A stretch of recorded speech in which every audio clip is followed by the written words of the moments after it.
Perché non volviamo parte degli incassi alla ricerca, la scienza? Sì, perché poi c'è una fuga di cervelli, e purtroppo l'unico che è rimasto qua da noi, il professor Serafini. Grazie. Grazie, professore. Troppo poco gentilissimo, troppo poco gentile, grazie.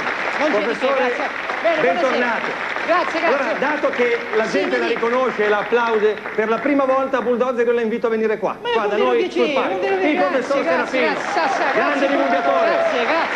Grazie, dottor Pedolini. Gentilissimo. Sembrava più basso dalla televisione, incomprendentemente. Anche lei sembrava più furbo, per cui siamo a posto. Grazie pure a Celeste Cesario che ha acceso le luci che sono entrato io. Grazie. Va benissimo. Grazie a lei. Allora, di che cosa parliamo oggi? Dottor Pedolini, io questa sera... Cosa ci propone? Questa sera ovviamente vi propono un argomento che riguarda gli OGM, organici genericamente modificati. Sì, organismi non genericamente, geneticamente. No, genericamente, perché proprio c'è in genere, non si sa mai quello che esce fuori, perché loro creano... Perciò comunque lasciamo perdere. Allora, gli OGM, no, praticamente, scusi, ho preso delle appunti messi, diciamo, lei ha sempre i suoi foglietti. Bene, allora, gli OGM si dividono in due scuole di opinioni di pensiero. Che bello. Certamente, allora, la prima è la scuola dell'opinione di pensiero pubblica. Certo. Essendo pubblica, la sappiamo tutti, perché è pubblica. Poi la seconda è la scuola di pensiero dell'opinione privata. Ecco, me la dica. No, se è privata come faccio a dirci? Allora, perché Price? I revisori dei bilanci. Stavo scherzando, dottor Pedolino. Lo so che gliela dico. Prego. Allora, gliela dico. Allora, quella privata praticamente l'unico interesse è rivolto al mangiare.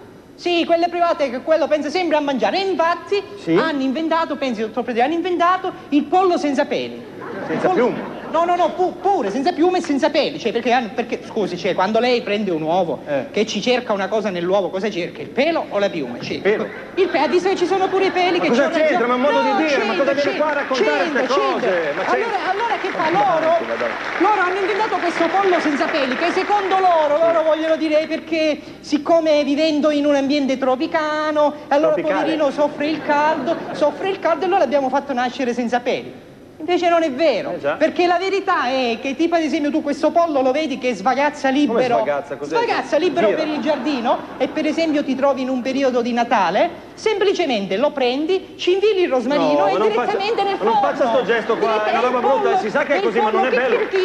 Non fa chicchirichì il pollo che gli infila il rosmarino, non lo fa, credami, proprio lei vede che non lo fa chicchirichì. Lo fa perché la contentezza del pollo che finalmente non è più costretto a subire la violenza della macellazione. Ma subisce un altro vabbè, comunque. E poi, dottor Predolino, non solo perché...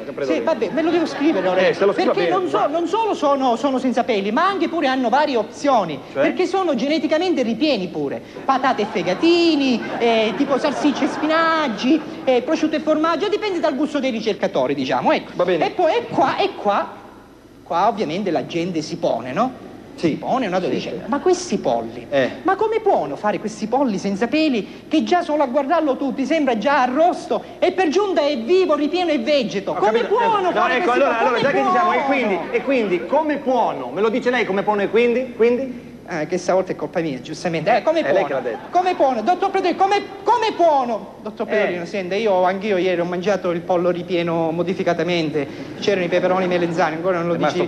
E quindi la scienza che si pone queste domande, ma che si pone pure le risposte. Ma non si pone le risposte, le deve dare lei, non digerire. Grazie, professor Serafini, vado dalla Panicucci, le dia lei le risposte. Ma io penso che devo stare qua a parlare di queste Buonasera. No, adesso non si deve insegnare, non si preoccupi. Che piacere incontrarla, professore.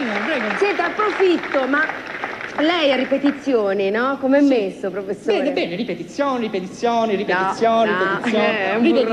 un burlone, sì, è così per scherzare. Lezioni private, no? Cioè lei le dà... lezioni private, ripetizioni, 20 euro all'ora, qualsiasi materia, diciamo. Quello che vuole. Qualsiasi, anche materie cerebrali, pure tutte. Certo, vabbè, non entriamo nel dettaglio, che non ci interessa. Io l'ho trovata una nuova cliente. Buongiorno Bulldozer, abbiamo una studentessa modello, sì. Maria Di Biase. Ne ha proprio bisogno. Ne ha bisogno.